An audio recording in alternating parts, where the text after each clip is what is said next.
Now that we know about a little bit about protein, let's talk about the sources of protein.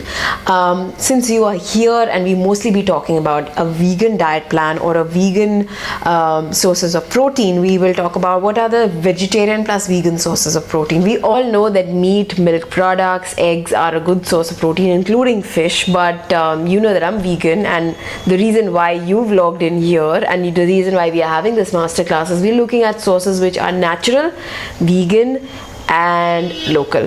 So we're going to talk about some of the sources of protein that you can include in your daily diet. So if you're a vegan or a vegetarian, the number one source of protein for you is going to be legumes, pulses, beans, which means lentils, chickpeas, beans are going to be your best friends. Now understand, the lesser processed they are, the better it would be. So must include in your diet is at least one bowl of any of these or dals which are unprocessed. That means with peels. Now we'll look at how much is the proportion of these you need to intake.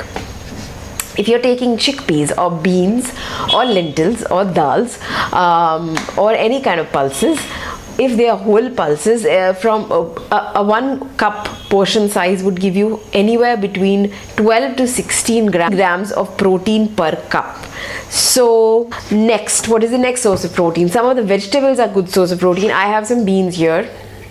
So this is going to be about 8 grams of protein per cup that you can include in your diet. Besides this, you can include broccoli in your diet, which is again almost the same proportion of protein as peas. Then other things you can include in your diet is almonds. A handful of almonds would be about 3.5 grams of protein. You can include any sorts of whole seeds, again unprocessed, unpolished seeds in your diet. Again, there will be about 3 to 3.5 grams of protein per serving, which is about a tablespoon or 2. Peanut butter in your diet, which is about 3.5 grams again per tablespoon of protein.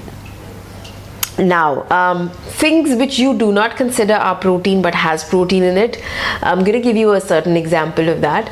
All of us Indians consume roti or bread, though I don't consider bread as a very good source of protein, because again bread is made from polished, highly processed carbohydrate, so literally doesn't have much of a nutritional value. But roti made from complete whole grain would again have between 3 to 4 grams of protein per roti. So